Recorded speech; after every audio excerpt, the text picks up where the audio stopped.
आज से करीबन 10 साल पहले मेरे कॉलेज में एक एनुअल फंक्शन हुआ जहां पूरे कॉलेज से करीबन 10 बच्चों को सिलेक्ट किया गया स्पीच देने के लिए। और यकीन मानो वो मेरी ज़िंदगी की पहली स्पीच थी और सबसे यादगार स्पीच भी। मैंने स्पीच को बहुत अच्छे से प्रिपेयर किया।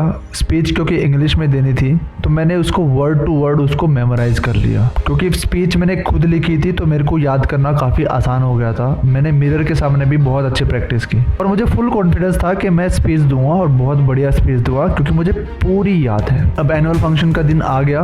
मेरी किस्मत थोड़ी ज़्यादा ख़राब थी कि सबसे पहले टीचर ने मुझे स्टेज पे बुलाया। दोस्तों, जैसे ही मैं स्टेज पे चढ़ा और मैंने सामने ऑडियंस को देखा, सभी बच्चों को देखा, मेरे सामने करीबन 1000 से 1200 बच्चे बैठे हुए थे और यकीन मानो मेरी हालत बिल्कुल ख़राब हो गई थी। मुझे बिल्कुल भी समझ नहीं आ रहा था कि मैं कैसी स्पीच दूंगा। क्योंकि मुझे स्पीच याद थी तो मैंने स्पीच को स्टार्ट किया। जैसे ही मैंने स्पीच को स्टार्ट किया मेरे को घबराहट होनी स्टार्ट हो गई। मैं बिल्कुल डरा हुआ था और मेरा पूरा शरीर कांपने लग गया था। इतना कांप रहा था कि लोगों को क्लियरली दिख रहा था कि ये बच्चा बहुत डरा हुआ है, कांप रहा है। आई एम श्योर मेरे फ्रंट के 200 बंदों को तो आराम से उनको पता चला होगा कि ये लड़का बहुत डरा हुआ है। क्योंकि मुझे स्पीच याद थी तो मैंने पूरी स्पीच बोल दी, लेकिन उसमें कोई पब्लिक स्पीकिंग जैसा कुछ नहीं था। मेरे को रटी हुई चीज़ मैंने बोल दी, डरते डरते कांपते कांपते। वो तो मुझे एक टीचर ने आके बीच में संभाला और मेरे कंधे पे हाथ रखा और बोला कि बेटा स्पीच दो, बोलो, कोई बात नहीं, डरो मत। तो मैंने जैसे तैसे करके पूरी स्पीच दी और स्टेज से वापस आ गया। उस टाइम पे मेरी हार्ट बीट इतनी तेज थी, मेरा दिल इतना तेज धड़क रहा था कि मैं एक्सप्लेन नहीं कर सकता। मैं इतना डरा हुआ था और आने के बाद 5 मिनट तक तो मैं सहमा हुआ था। इतना डर, स्टेज का इतना डर। दोस्तों, मैं कोई बहुत बड़े स्कूल से नहीं पढ़ा, हमें कभी पब्लिक स्पीकिंग का मौका नहीं मिला और शायद हम डरते भी थे। कोई मौका मिला तो भी हमने उसको जाने दिया, उससे बच गए। दोस्तों, आज जिस बुक के बारे में बात करने वाले हैं उस बुक का नाम है the quick and easy way to effective speaking by Dale Carnegie.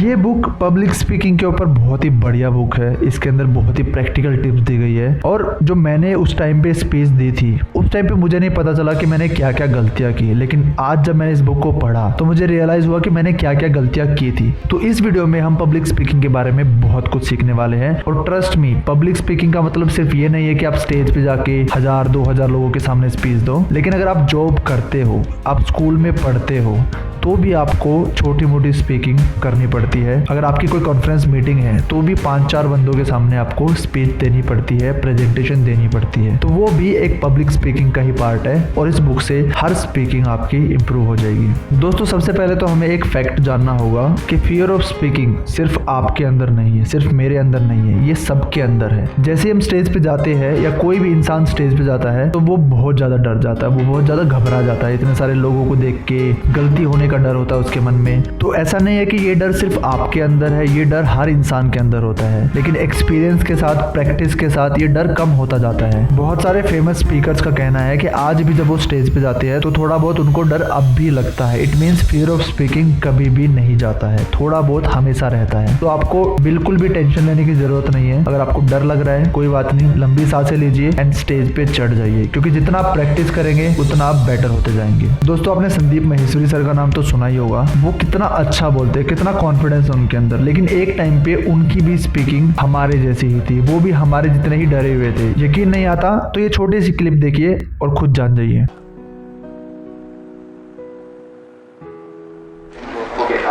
Good afternoon, everybody. Just call me Sandeep, don't call me sir. And just a few confessions before I start off this session. The first one is, please don't look at me like this with all these frowning faces, because that makes me nervous. And to be honest with you, this is the first time that I am speaking in front of so many people. And second thing is,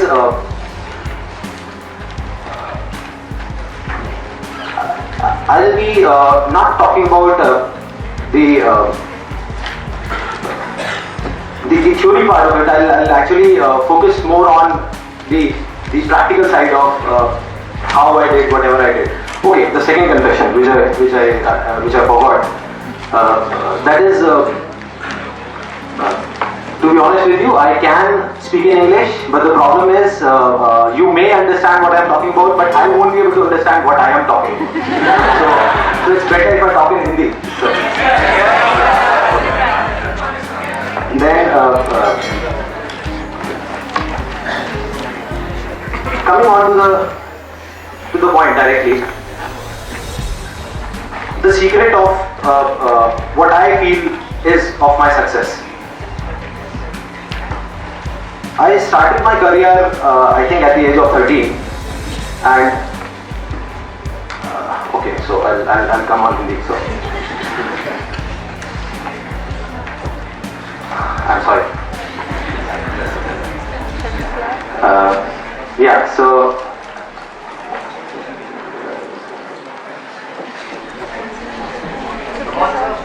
yeah, I'll do it. Images बाजार start कर सकता हूँ तो ये भी कर सकता हूँ, so I think it's not that big a deal.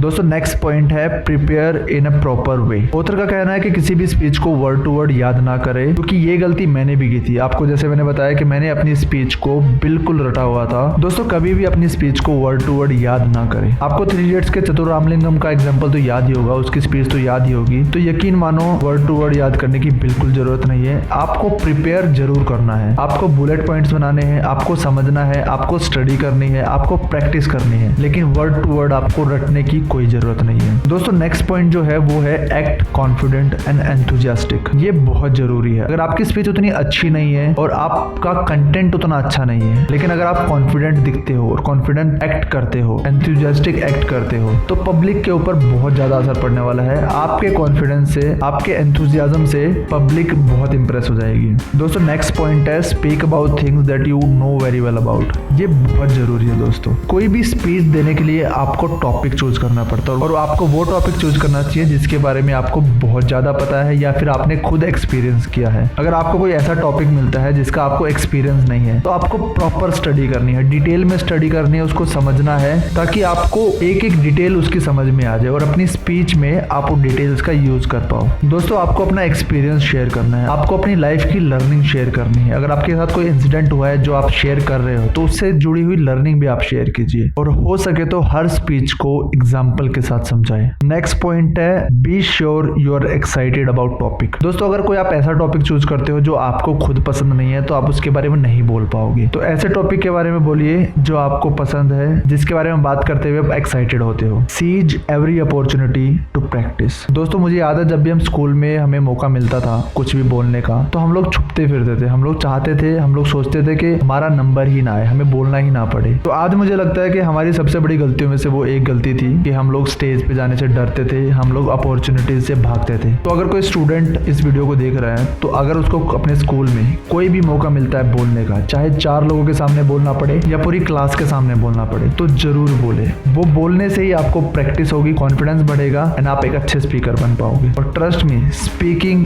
आपको पूरे जीवन काम आने वाली है। Fill your talk with illustrations and examples. दोस्तों आपको ध्यान रखना है जब भी आप कोई स्पीच देते हो उसमें आप लोगों का नाम यूज करें। नाम लेने से स्पीच थोड़ी पर्सनलाइज हो जाती है और लोगों का इंटरेस्ट बढ़ता है। और आपको उसके अंदर बहुत सारी डिटेल्स ऐड करनी चाहिए। जो भी इंसिडेंट आप बता रहे हैं या फिर कोई भी आप इंफॉर्मेशन दे रहे हैं, उसको डिटेल में बताए, उसकी डिटेल्स उनको समझाए, वर्ड से उनको एक्सप्लेन करें ताकि वो विजुअलाइज कर पाए। बहुत सारी टेक्निकल टर्म्स ना यूज करें, स्पेशली जब आप नॉर्मल आदमियों के सामने बात कर रहे हो और आप एक टेक्निकल पर्सन है, तो टेक्निकल टर्म्स ना यूज करें। आपको हमेशा मेंटली प्रिपेयर्ड रहना है स्पीकिंग के लिए। आपको कोई भी मौका मिले आपको जरूर बोलना है। और सबसे जरूरी, आपको दूसरों को कॉपी नहीं करना है, आपको अपना रियल स्पीच देना है, आपको खुद को शो करना है। तो don't try to imitate others, be yourself. तो आई होप आपको ये वीडियो पसंद आई होगी। अगर आपको वीडियो अच्छी लगी तो जरूर कमेंट कीजिए और मैं हाईली रेकमेंड करता हूँ ये बुक को पढ़ना, क्योंकि ये जीवन में बहुत काम आने वाली है। अगर आपको अपना माइंडसेट इंप्रूव करना है, आपको ग्रोथ माइंडसेट बनाना है, तो लेफ्ट वाली वीडियो जरूर देखें, वरना राइट वाली वीडियो भी बहुत काम की है। मिलते हैं नेक्स्ट वीडियो में।